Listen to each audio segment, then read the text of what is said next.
3 buses, full-sized monsters, coughing out diesel smoke, grinding to a stop at the end of my gravel driveway. That was the first thing I saw that morning. A river of strangers spilled out, kids dragging pool floats, parents lugging coolers, retirees with folding chairs like they were on vacation. And there, right in the middle of it all, a giant banner flapping in the breeze. HOA Summer Extravaganza. Thank you to our generous host. My land, my driveway, my so-called generosity. I didn't need a second to guess who was behind it. It was Karen, the queen bee of the HOA across the highway, the woman who had spent the last year trying to bend my land under her rules, and now she'd just bust in 3 loads of her disciples to stage a coup. I stood barefoot on the porch, coffee cooling in my hand, heart pounding like a bass drum. This wasn't a misunderstanding. This was an invasion. My land has never been part of her HOA, but she told everyone otherwise, and now here they were setting up grills and volleyball nets like it was some kind of public park. The nerve made me laugh in disbelief, because what she didn't know was that my gate at the road had an electronic lock tied to my phone. In one tap I could turn her little parade into a cage. As I walked down the steps, I spotted her instantly. Karen, in a blinding pink pantsuit, hair sprayed into a helmet clipboard in one hand, megaphone in the other. "Welcome, everyone," she shrieked like a general. "Today we reclaim public space from selfishness." Selfishness. That word stung like a slap. She wasn't just trespassing, she was making me the villain in some cheap morality play. People actually clapped for her, nodding along, believing her story that my private pasture was community land. I glanced at the time. 8:59. 1 more minute. I strolled toward the gate as families unpacked food and teenagers strung bunting from my oak trees. A man from the county zoning office, someone who'd warned me before about Karen's obsession, leaned close as I passed and muttered, "This isn't public land." I gave him the faintest nod and hovered my thumb over the button. At exactly 9 huzzers, I tapped. The gate clanged shut, steel arms swinging with a sound like a prison door. The crowd froze. Karen spun around expecting more applause, but instead she saw the flashing red light on the keypad. Parents pulled their kids closer. The buses were parked just inside the gate, blocking any way out. With one push of a button, I'd turned her extravaganza into a trap. "You're on private property," I called out, voice steady but loud enough to carry. 3 buses of uninvited guests. That's trespassing. My words dropped into the silence like stones. Karen's eyes went wide, but she snapped back fast.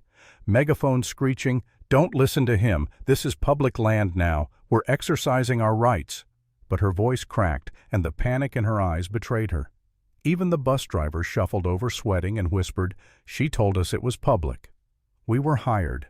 I looked him dead in the eye. "Then park those buses tight. Nobody's leaving until the sheriff sorts this out." Inside, I felt a strange calm.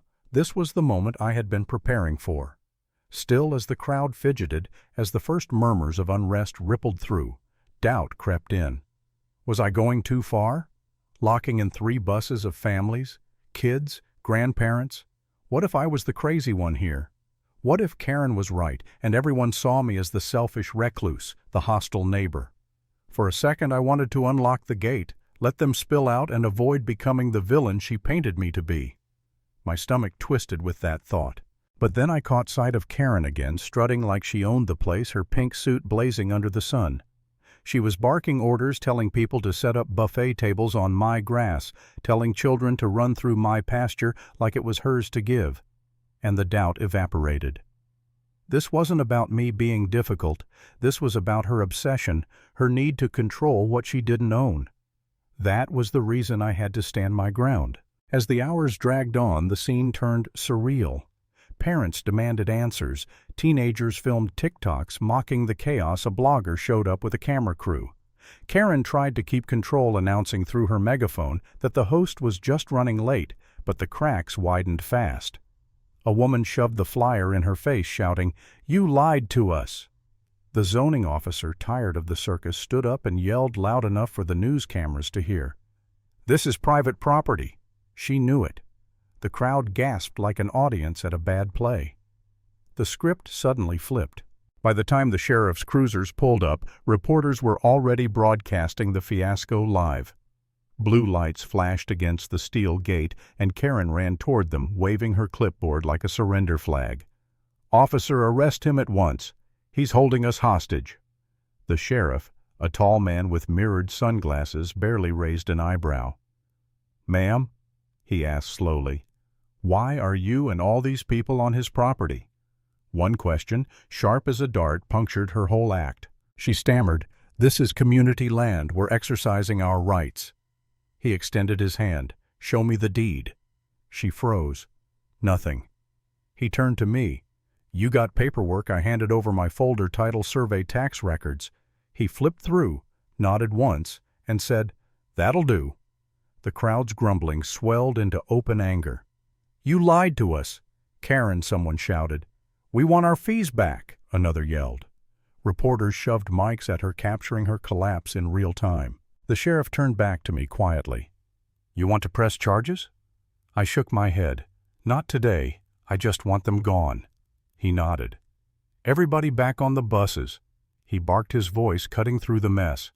Engines roared to life. Doors hissed open. Families scrambled to pack up chairs and coolers, kids crying from heat and embarrassment. Karen tried one last desperate plea. "Don't listen to him. We're not leaving," but her voice had lost its weight. Even her own board members ignored her, slipping away with the crowd. I stood by the gate as the buses rolled out one by one, dust rising like smoke from a retreating army. Karen lingered alone now. Mascara streaked her pink suit, blotched with sweat and dirt. She pressed her face to the bars and hissed, "You've humiliated me. This isn't over." I met her eyes calm as steel. "You humiliated yourself. All I did was lock the gate." She had no reply. The sheriff's deputy ushered her out, cameras rolling every step of her walk of shame immortalized. When the last bus disappeared down the road, the pasture was empty. Again, trampled grass, a few plastic cups fluttering in the breeze, and my goats grazing in the distance like nothing had happened.